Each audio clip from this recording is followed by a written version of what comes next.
देवर्षि नारद स्तुति कार्यक्रम में मंच पर विराजमान महामहिम राज्यपाल श्री आरिफ मोहम्मद खान साहब, माननीय विधायक श्री स्नेही तुलसिया जी, श्री जसवंत कुमार जी, श्री मणिकांत ठाकुर जी, मंच के संचालक संजीव जी, सभी सम्मानित वरिष्ठ पत्रकार बंधु, सभागार में उपस्थित सम्मानित भाइयों बहनों, राज्यपाल जी जब किसी विषय पर बोलने वाले हों तो दूसरे को बोलने की आवश्यकता नहीं है। तो मुझे तो बड़ी समस्या हो जाती है, तो मैं उस विषय को छोड़ता हूँ। मैं बैठे बैठे सोच रहा था कि आखिर नारद जी के पास सूचना आने का तंत्र से क्या था। जब पूरी दुनिया के समाचार में इकट्ठे कर सकते थे, दूसरे को कैसे पूछ सकते थे,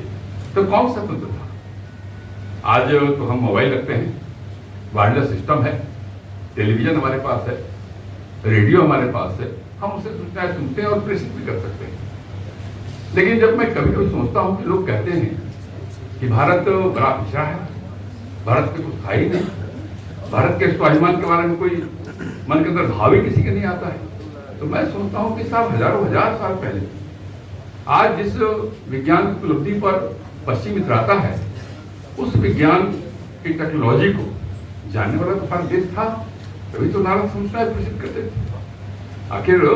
कौन से चिकित्सा क्षेत्र में विचार करिए तो किसी व्यक्ति का गर्दन काट करके और किसी जानवर का गर्दन लगा देना, आज विज्ञान इतना तरक्की नहीं किया है पश्चिमी लोगों ने, लेकिन हमारे यहाँ तो गणेश जी के गर्दन को काट के हाथी का गर्दन लगा दिया गया।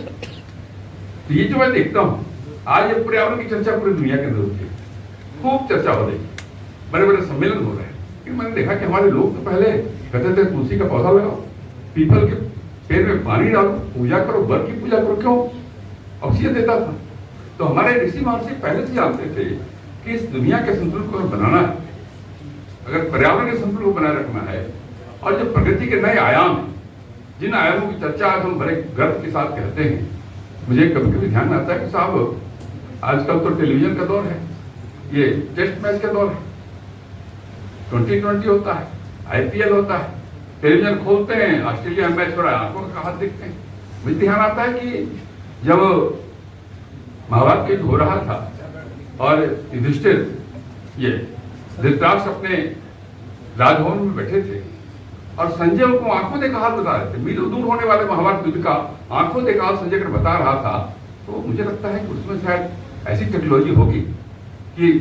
मीलों दूर होने वाले कार्यक्रम का सीधा प्रसारण कोई कर सकता था, जो आज टेलीविजन के समान है। मैं केवल इस बात को चर्चा इसलिए करना चाहता हूं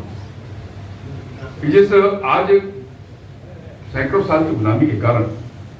जो हमारा गौरवशाली अतीत था, जो हमारा गौरवशाली इतिहास था, उसके बारे में जो गलत जानकारियां धीरे धीरे दी गई, हम धीरे धीरे इस बात को भूल गए कि हम पहले सर्वश्रेष्ठ थे। ज्ञान के क्षेत्र में, विज्ञान के क्षेत्र में, अध्यात्म के क्षेत्र में, सभी क्षेत्रों में जो प्रगति भारत ने की थी, जो हमारे समाज ने प्रगति की थी, उसकी तुलना आज भी नहीं हो सकती। लेकिन गुलामी के कारण हम अपने विषय से दूर होते गए और आज पश्चिम के चकाचौंध में हम जो आज की वैज्ञानिक प्रगति है उसी को प्रगति मान करके हम अपने गौरवशाली अतीत को छोटा समझने लगे हैं, और आक्रमणकारी के द्वारा या जिनके कारण हम गुलाम हुए, उन लोगों ने हमारे इतिहास को, हमारे गौरवशाली अतीत को फिर से कहानी के रूप में, कल्पना के रूप में चित्रित करके हमारी जो थाती थी, हमारे जो धरोहर थे, उनको महिमा मंडित होने से रोकने का काम किया, उनको नीचा दिखाने का काम किया। आज अगर राष्ट्रीय अस्मिता की चर्चा हो रही है तो हमें जरूर इस बात का विचार करना चाहिए। मैं मानता हूँ कोई भी समाज